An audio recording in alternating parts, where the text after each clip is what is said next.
All right. I'll read the case. So this is team 3. We're working on case study 1. Today you were in a local restaurant alone. While you were eating your meal, the waitress, a young lady with Molly on her name tag, came over and asked if you were the principal of the county high school. You told her you were, and she said she had a problem that she would like to discuss with you. She said she was going on break in about 20 minutes, and she asked if you would be willing to talk briefly with her. You said yes. When you finished your meal and paid the bill, she suggested you step outside to a picnic table across the parking lot in front of the restaurant. As you sat down, Molly began to tell you that she was a student at the high school about 10 years ago. She said she had been involved in many school activities. One of those was the Spanish club with Mr. Dave Moss. You know Mr. Moss had recently retired. Molly carefully tells you that something happened that has bothered her for many years. She tells you that while a teacher, Mr. Moss developed a relationship with her. She describes the relationship as at first friendship that quickly turned into something more serious. She tells you that Mr. Moss began to invite her to his home. She shares that she often went because she did not have much time, home life, and she liked the friendship, attention, and that he felt like a father. After several minutes of talking about the relationship with Mr. Moss, Molly shares with you that while a student one night, Mr. Moss asked her to do him a favor. He told her he was taking a photograph class at the local university and he needed a model. She says she thought he was a good friend, so she began letting him take photos of her. She said that after about a month, Mr. Moss started asking her to take more and more provocative photos. She said he soon convinced her to allow him to take the photos of her in various states of undress, and he eventually got her to let him take nude photos. She said it continued for a while until one night he brought 2 other students to the photo session. She said it quickly became obvious that the other 2 girls were also allowing him to take nude photos. She said that he asked the 3 girls to take group nude photos in various sexual situations. She said the activities continued about 3 months until her graduation. She said after graduation, he stopped asking her to let him take photos and that she had rarely seen him since. She said that when she sees Mr. Moss, they simply greet each other and move on. Molly said she had been bothered by the situation for years and had never told anyone. She said she had just put it out of her mind, but she knew deep down it was the reason she did not trust men and never married. She said she had no intention of making the matter public, but she thought someone should know because she recently heard that Mr. Moss was substituting at the school, and she had a cousin, Tanya, who attended the high school. She and her cousin mentioned that Mr. Moss had spoken to her and said he knew Molly. He told her that Molly had helped him with the project years ago and that Tanya really reminds him of Molly. Molly reiterates that she had no intention of going public with what happened because she is too embarrassed. She says she does fear that the photo might show up somewhere sometime. Molly thanks you for your time and says she hopes no one else gets hurt like she did. So the first question now is asked, what do you do with this information?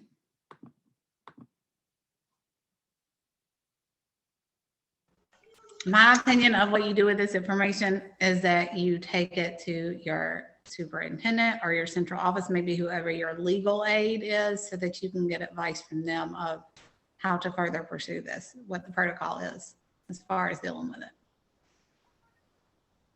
I agree. I say I would proceed as with the information as I would any other accusation because he is a current employee and Tanya is still a current student. So I agree also.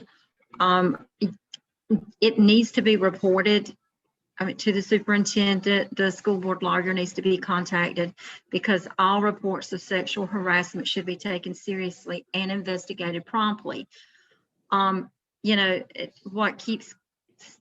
I keep seeing is he should not have formed that type of relationship with her. He was an adult. He knew better. So even though Molly's a former student and Mr. Moss is retired, as you said, Tamika, Tanya is a current student and he is still substituting. So he is still around other students. And it just needs to be investigated. I agree with all of you.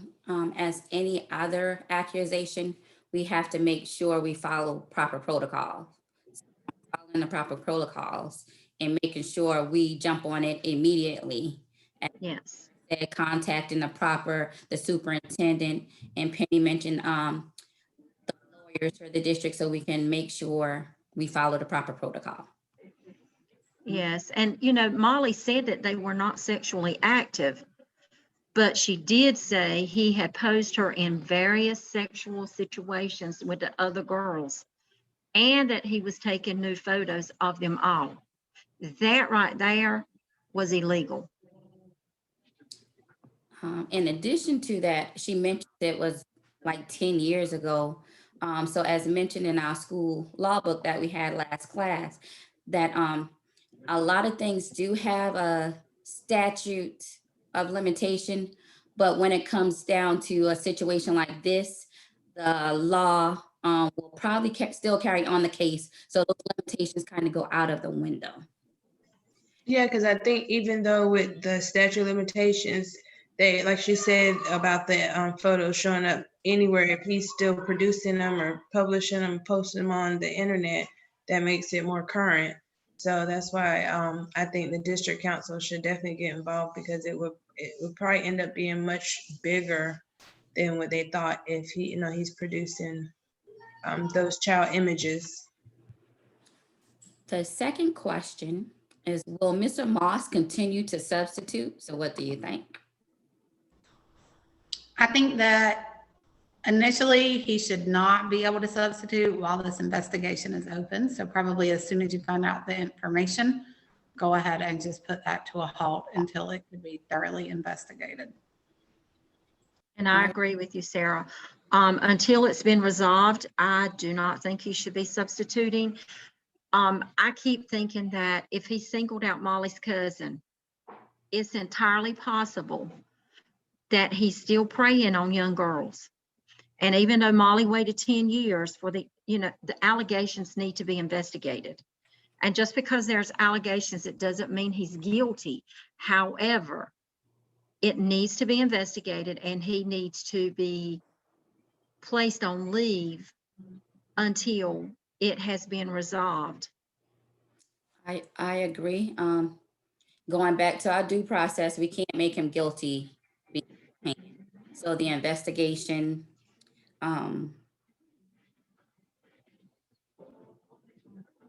so I agree with you, putting him on leave works. I agree with that as well. And also, even though he's retired, Molly's case might have been 10 years ago, but depending on when he retired, it could have been girls up until that point. And then again, this current girls that he's been substituting for. So he would definitely need to be removed from the school. Exactly. And while he's being investigated, he shouldn't be allowed on any school campuses. And he shouldn't be allowed to have contact with any students. We also have to watch how we put, because they also could be false complaints.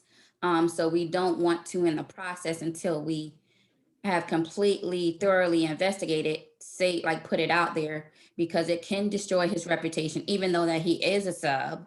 So until it's been completely done, we have to be cognizant and make sure that this isn't a false complaint, because we know there are students out there that do things just to do it sometimes.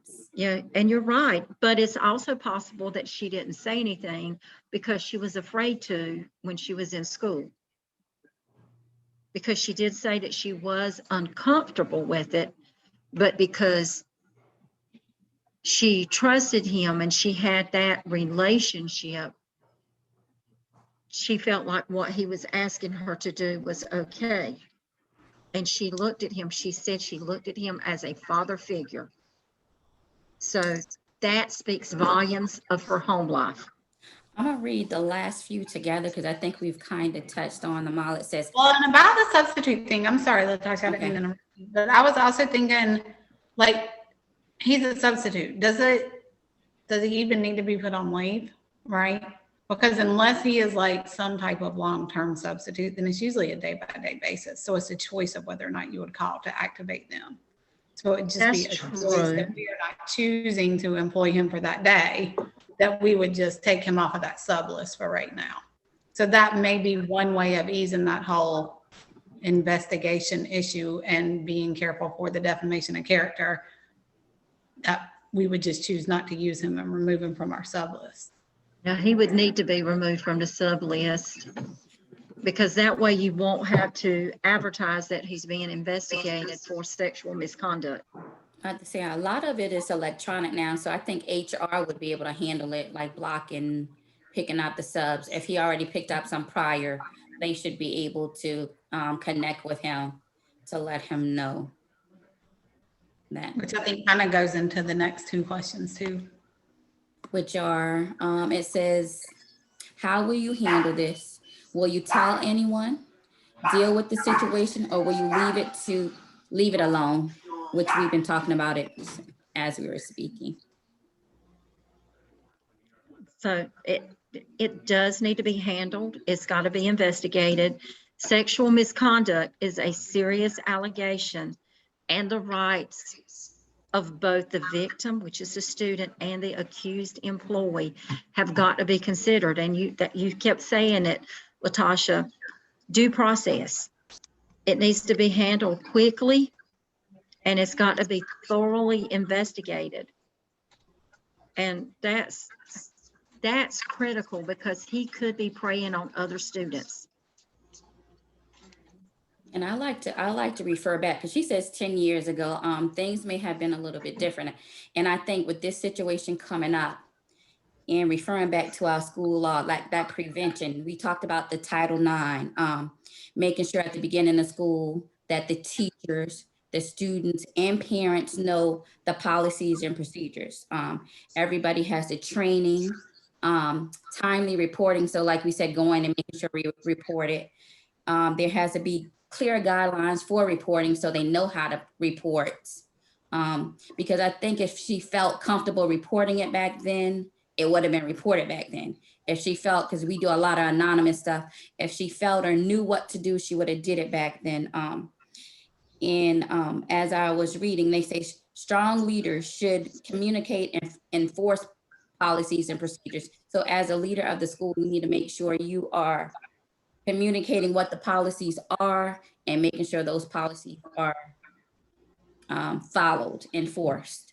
So I guess coming across a situation like this puts everything in perspective, making sure he looks back on it.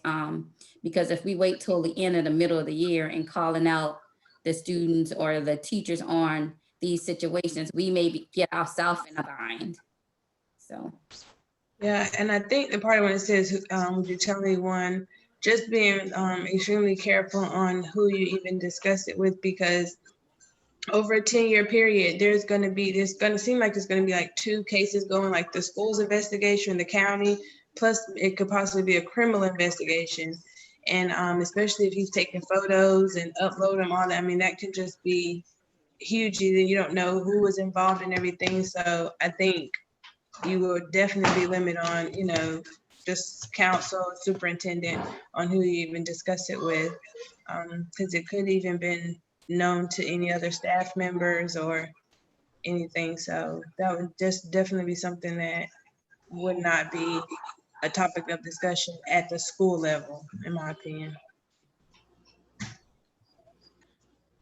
So that goes back to the lawyer, speaking to the lawyer to make sure you're doing it properly, because if we do it at the school level, we are going to have to make observation and speak to some of their coworkers or your staff just to ask them questions. So maybe the way we ask them, we probably would have to do a local investigations, but we have to be careful on how we ask questions from the staff. Yes.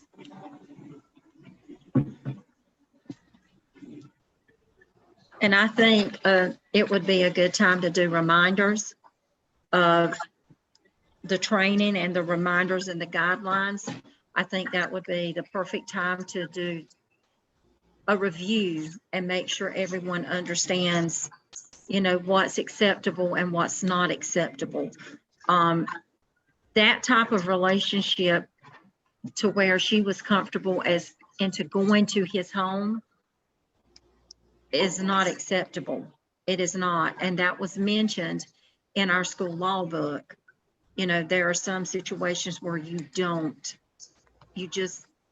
don't do. And that was one of the things that was mentioned in there.